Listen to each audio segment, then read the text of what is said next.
नमस्कार, आप सभी का स्वागत है। ओपी राजभर लगातार अपने बयानों के ज़रिए उत्तर प्रदेश में राजनीति को एक अलग दशा और दिशा देते हुए दिखाई पड़ते हैं, क्योंकि उनके जो विवादित बयान हैं वो थमने का नाम नहीं ले रहे। अब ओपी राजभर ये बात कहते हैं कि उत्तर प्रदेश में जो अपराधी हैं उसमें से 95% जो हैं वो यादव समुदाय से आते हैं और यादव समुदाय को वो अपराधी करार देते हैं। इस तरह की बात कहकर उत्तर प्रदेश में जिस तरह की जो उन्होंने पॉलिटिकल तौर पर हवा चलाने का प्रयास किया है, जो माहौल बनाने का प्रयास किया है, उसमें कहीं उनको परेशानी ना हो जाए, क्योंकि लगातार ओपी राजभर समाजवादी पार्टी को, अखिलेश यादव को और तमाम तरह से उनके नेताओं को टारगेट कर रहे हैं। और अब जिस तरीके से ओपी राजभर ने ये बात कही है आजमगढ़ में कि तकरीबन अगर 100% में देखें तो 95% जो अपराधी होते हैं वो यादव समुदाय से आते हैं। इसके बाद उत्तर प्रदेश की राजनीति का जो माहौल है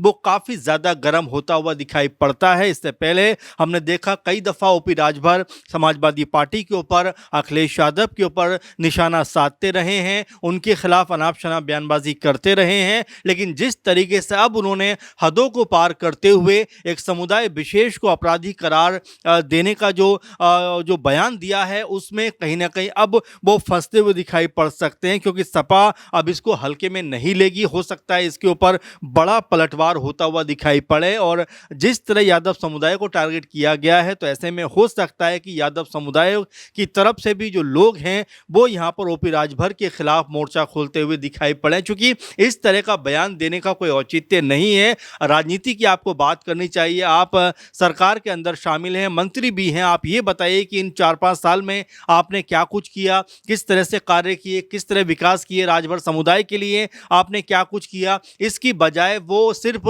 अखिलेश यादव, समाजवादी पार्टी और यादव समुदाय को लेकर जिस तरह की बयानबाजी कर रहे हैं वो माहौल को गरमाता हुआ दिखाई पड़ता है। इससे पहले जिस तरह से सपा महिला सभा की जो अध्यक्ष हैं सीमा राजभर, उनको जो अपशब्द बोले एक तरीके से, उसको लेकर भी काफ़ी हो हल्ला पूरे उत्तर प्रदेश में मचता हुआ दिखाई पड़ा कि एक नेता की भाषा क्या एक महिला के लिए यही होनी चाहिए। और वो महिला जो कुछ समय पहले तक जो है सुबह सपा के लिए ही काम करती थी, सुबह सपा के ही नेता थी और बलिया से वो महिला मोर्चा की अध्यक्ष भी रह चुकी थी। लेकिन जैसे ही वो सपा में शामिल हो जाती हैं और जैसे ही उनको जो है सपा महिला सभा का अध्यक्ष बनाया जाता है, उसके बाद से लगातार ओपी राजभर सीमा राजभर के खिलाफ अनाप शनाप बयानबाजी कर रहे हैं। और अगर ऐसे में समुदाय विशेष की बात की जाए तो यादव समुदाय को आप कहते हैं, वहीं जब राजभर से समुदाय से कोई महिला अगर सपा में शामिल हो जाती है तो उसको भी आप जो है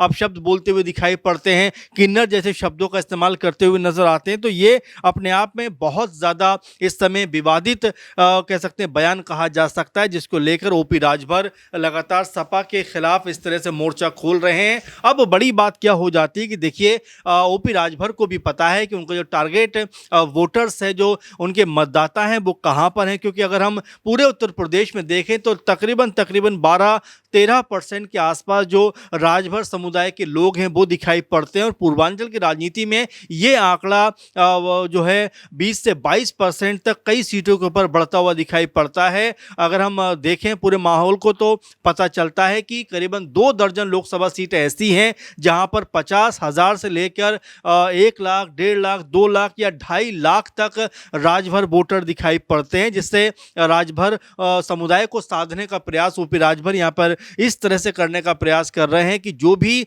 जुल्म कर रहे हैं या जो भी अपराध होता है वो यादव समुदाय की तरफ से होता है। इस तरह का जो बयान दिया गया है उसको लेकर आने वाले दिनों में उत्तर प्रदेश के अंदर हो हंगामा ज़रूर मचता हुआ दिखाई पड़ेगा। चूँकि शुरुआत में जैसा हमने कहा कि भाई उत्तर प्रदेश में लगभग 10 साल से बीजेपी की सरकार है और बीते 4-5 साल से ओपी राजभर भी बीजेपी के साथ में खड़े हुए हैं। लेकिन उसके बावजूद विकास की बात करने के बजाय सोचिए राजभर समुदाय के लिए ओपी राजभर जब मंत्री हैं उन्होंने क्या कुछ किया ये उनको बताना चाहिए, क्या कुछ वो करने वाले हैं ये उनको बताना चाहिए, 3-4 साल का जो रिपोर्ट कार्ड है वो सामने रखना चाहिए और राजभर समुदाय की उन्नति के लिए उन्होंने क्या कुछ किया इसके बारे में जिक्र करना चाहिए। लेकिन वो जिस तरीके से लगातार पर सपा को टारगेट करते हुए दिखाई पड़ते हैं, तो ऐसा लगता है कि राजनीतिक तौर पर या कुछ भी उनके पास ऐसा नहीं है इन 3-4 सालों के अंदर जो वो बता पाएँ या वो सामने रख पाएँ, क्योंकि सरकार में आप हैं, आपकी ज़िम्मेदारी बनती है, आपने क्या कुछ किया वो आपको बताना चाहिए। लेकिन यहाँ पर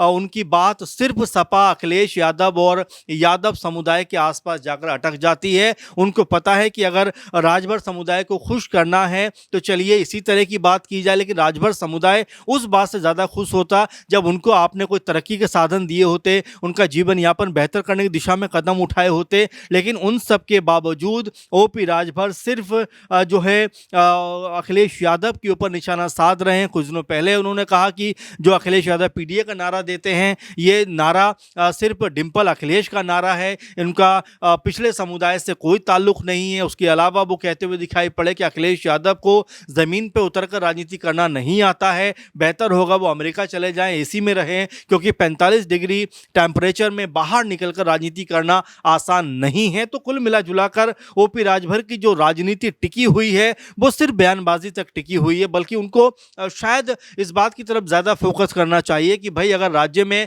सत्तारूढ़ जो पार्टी है, सत्ता में जो बैठे हुए लोग हैं, उन्होंने इन 10 सालों में क्या कुछ किया, इसके बारे में उनको सब कुछ सामने रखना चाहिए। और विशेषकर ओपी राजभर को अपना रिपोर्ट कार्ड ज़रूर सामने रखना चाहिए कि मंत्री रहते हुए किस तरीके से उन्होंने काम काजों को अंजाम दिया है, क्या कुछ विकास के कार्य उन्होंने कराए हैं, इस बात का जिक्र उनको करना चाहिए। ऐसे भी अगर 2022 को देखें तो उस समय अखिलेश यादव के साथ में नजर आते थे, तब बीजेपी के तमाम बड़े नेताओं को, चाहे पीएम मोदी जी की बात करें या सीएम योगी जी की बात करें, उनको भी अपशब्द कहते हुए दिखाई पड़ते थे और तमाम तरीके से उनको भरा बुला कहते थे और कई इल्ज़ाम, संगीन इल्ज़ाम उनके ऊपर लगाते थे। लेकिन आज की तारीख में वो सब कुछ भुलाकर अब सारी खामियां अखिलेश यादव में ढूंढते हुए दिखाई पड़ते हैं। तो इस तरह की बयानबाजी को देखकर ये कहा जा सकता है कि जो मौका परस्ती की राजनीति होती है ओपी राजभर वो करने का प्रयास करते हैं। और यहाँ पर एक बार फिर चूंकि राजभर समुदाय का वोट हासिल करना है तो उनको खुश करने के लिए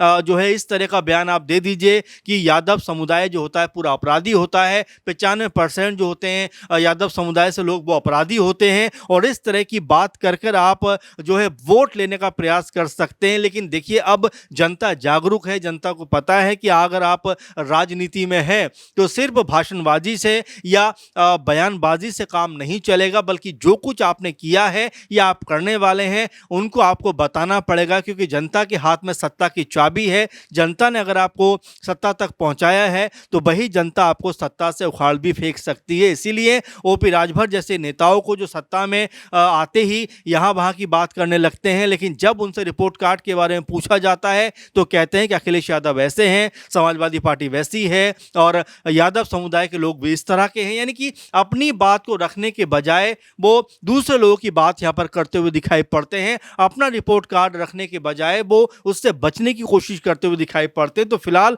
ओपी राजभर ने जिस तरह का ये बयान दिया है उसके बाद यादव समुदाय और उत्तर प्रदेश की राजनीति में खलबली मचना तय है। ओपी राजभर जानते हैं कि उनको अगर राजभर वोट हासिल करना है तो इस तरह के बयान देने पड़ेंगे।